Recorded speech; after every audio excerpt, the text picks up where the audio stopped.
Doctor Mary George സാമ്പത്തിക വിദഗ്ധ telephone ലൈനിലുണ്ട്. Doctor Mary George, നമ്മളൊക്കെ പലപ്പോഴും ചർച്ച ചെയ്തിട്ടുള്ളതാണ് ക്ഷേമ പെൻഷൻ വൈകുന്നതും അതെങ്ങനെയാണ് സാധാരണക്കാരുടെ ജീവിതത്തെ താറുമാറാക്കുന്നതും എന്നൊക്കെയുള്ള 1600 എന്നുള്ളത് അവരെ സംബന്ധിച്ച് വലിയൊരു തുകയാണ്. അത് പലപ്പോഴും സർക്കാരിന് കൊടുക്കാൻ കഴിയാതെ അത് കുടിശ്ശികയായി മാറുന്നതും അങ്ങനെയൊക്കെയുള്ള നമ്മൾ കണ്ടു. പക്ഷെ കഴിഞ്ഞ കുറച്ച് മാസങ്ങളായി കൃത്യമായി നൽകുന്നുണ്ട്. അപ്പോഴാണ് ഇങ്ങനെ ഒരു വാർത്ത പുറത്തു വരുന്നത്. 24 പുറത്തുവിടുന്ന വാർത്തയാണിത്. അനധികൃതമായി സർക്കാർ ഉദ്യോഗസ്ഥർ ഉൾപ്പെടെ ഗസറ്റഡ് റാങ്കിൽ ഉള്ളവർ ഉൾപ്പെടെ ഈ ക്ഷേമ പെൻഷൻ വാങ്ങുന്നുണ്ട് എന്നുള്ളത്. എത്ര കോടിക്കണക്കിന് രൂപയാണ് ഇതിലൂടെ സർക്കാരിന് നഷ്ടമായിട്ടുള്ളത് എന്നതിൻ്റെയൊക്കെ കൃത്യമായ കണക്കുകൾ ഇനി വരാനിരിക്കുന്നുണ്ട്. ഇപ്പോൾ പരിശോധനകൾ തുടരുകയാണ്. ഈ 1458 എന്നതിൽ നിൽക്കില്ല എന്നുള്ളതാണ് ഡോക്ടർ മേരി ജോർജ്. അപ്പോ ഇതിനെപ്പറ്റി വളരെ വിശദമായിട്ട് സംസാരിക്കേണ്ട ഒരു കാര്യമാണ്. കാരണം ഈ ഉമ്മൻചാണ്ടി ഗവൺമെന്റ് ഭരിച്ചിരുന്ന സമയത്ത് 42 ലക്ഷം പേർക്കാണ് സാമൂഹ്യ സുരക്ഷാ പെൻഷൻ കൊടുത്തിരുന്നത്. അതിപ്പോ ഈ കഴിഞ്ഞ ദിവസം മുഖ്യമന്ത്രി തന്നെ പറയുകയുണ്ടായി പത്രസമ്മേളനത്തില് 62 ലക്ഷം പേർക്ക് സാമൂഹ്യ സുരക്ഷാ പെൻഷൻ കൊടുത്തുവെന്ന്.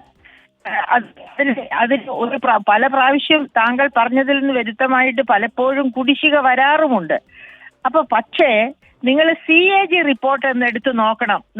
നമ്മുടെ സംസ്ഥാന വ്യക്തികൾ, സംസ്ഥാനത്തെ പൗരന്മാരും അതുപോലെ ഉദ്യോഗസ്ഥരുമെല്ലാം CAG റിപ്പോർട്ട് ഈ 2023 മാർച്ച് 31 പുറത്തുവിട്ട CAG റിപ്പോർട്ട് എടുത്തു നോക്കണം. അതിനകത്ത് കാണാം മരിച്ചുപോയവർ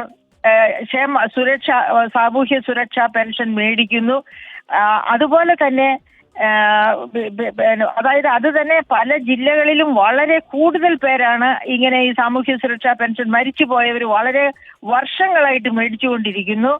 അങ്ങനെ പല ഞെട്ടിക്കുന്ന കണക്കുകൾ നമുക്ക് അതിൽ നിന്ന് കാണാൻ പറ്റും. അതുപോലെ ഒന്നാണ് ഈ 42 ലക്ഷത്തെ 62 ലക്ഷമാക്കി വർദ്ധിപ്പിച്ച് സൽപ്പേരുണ്ടാക്കാൻ ശ്രമിക്കുന്ന ഗവൺമെന്റ് അനർഹരെ പുറത്താക്കുന്നില്ല. അവർക്കൊരു പ്രത്യേക ഈ സാമൂഹ്യ സുരക്ഷാ പെൻഷനൊക്കെ കൊടുക്കുന്നതിനൊക്കെ ഒരു പ്രത്യേക സോഫ്റ്റ്വെയർ ഉണ്ടെന്ന് ഓർക്കണം. ആ സോഫ്റ്റ്വെയർ കറക്റ്റ് ചെയ്യാൻ പോലും തയ്യാറാകുന്നില്ല. ആ സോഫ്റ്റ്വെയർ വെരിഫിക്കേഷൻ നടത്തുന്നില്ല. അതൊക്കെ കൊണ്ടാണ് ഇത് കണ്ടുപിടിക്കപ്പെട്ടാൽ പോലും പുറത്തു വരാത്തത്. ഇപ്പൊ CAG ഇത് പുറത്തുവിട്ടിട്ട് 1 വർഷത്തിലേറെയായി ഇങ്ങനെ മരിച്ചവർ പെൻഷൻ മേടിക്കുന്നു, ജീവിച്ചിരിക്കുന്നവർ തന്നെ പല പെൻഷൻ മേടിക്കുന്നു. അതായത് സാമൂഹ്യ സുരക്ഷാ പെൻഷൻ കിട്ടുന്നവർക്ക് മറ്റ് പെൻഷൻ കിട്ടാൻ പാടില്ല. പക്ഷെ മറ്റ് പെൻഷൻ കിട്ടുന്നവരും സാമൂഹ്യ സുരക്ഷാ പെൻഷനിൽ വരുന്നു.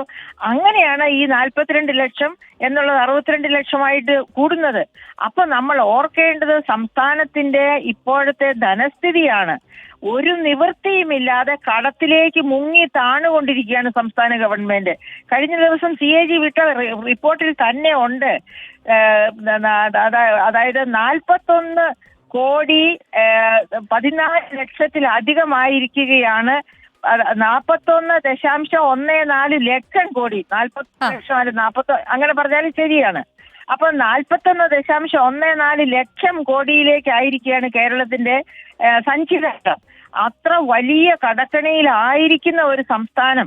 അതായത് നമുക്കറിയാം മെഡിക്കൽ കോളേജുകളൊക്കെ രോഗികൾക്ക് കൊടുക്കാൻ കയ്യുറ, അവരെ ഒരു പരിശോധനയ്ക്ക് കയ്യുറ പോലും അവര് കൊണ്ടുവന്നാലേ നടക്കൂ. പെരിറ്റോണിയൽ ഡയാലിസിസ് കിട്ടാതെ മരിക്കുന്നു. അങ്ങനെ സമസ്ത മേഖലകളിലും ഈ പറയപ്പെട്ട ഫിസ്ക്കൽ ക്രൈസിസ് രൂഢമൂലമായിരിക്കുന്ന സാഹചര്യത്തിലാണ് ഇത്തരം കളികൾ നടക്കുന്നത്. ഇത് കണ്ടില്ല. അതായിപ്പോ ഗവൺമെന്റ് PR വകുപ്പിന് പകരമായി ഒന്നും പോരാഞ്ഞിട്ട് PR ഉണ്ട്, PRD ഉണ്ട്. ഇതിനൊക്കെ ഉപരിയായിട്ട് മറ്റൊരു വകുപ്പ് ഇവരുടെ ചെയ്തികളെ, ഗവൺമെന്റിന്റെ സത്കർമ്മങ്ങളെ, മഹത്തായ വിജയങ്ങളെ ജനങ്ങളുടെ മുൻപിൽ ഉയർത്തിക്കാട്ടാൻ വേണ്ടി കൊണ്ടുവരികയാണ്. അതിനുവേണ്ടി തന്നെ 14 കോടി രൂപ. ഏതായാലും ഈ ക്ഷേമ പെൻഷൻ എന്നുള്ളത് 1600 രൂപ വളരെ സാധാരണക്കാരായ ആളുകൾക്ക് സർക്കാർ നൽകുന്നതാണ്. അവിടെയാണ് കൈയിട്ട് വാരലിന്റെ വിവരങ്ങൾ ഇപ്പോൾ പുറത്തു വരുന്നത്. 1458 സർക്കാർ ജീവനക്കാർ, ഉയർന്ന ശമ്പളം വാങ്ങുന്ന സർക്കാർ ജീവനക്കാർ അനധികൃതമായി ഇത് കൈപ്പറ്റിയിട്ടുണ്ട് എന്ന വിവരങ്ങളാണ് പുറത്തു വന്നത്.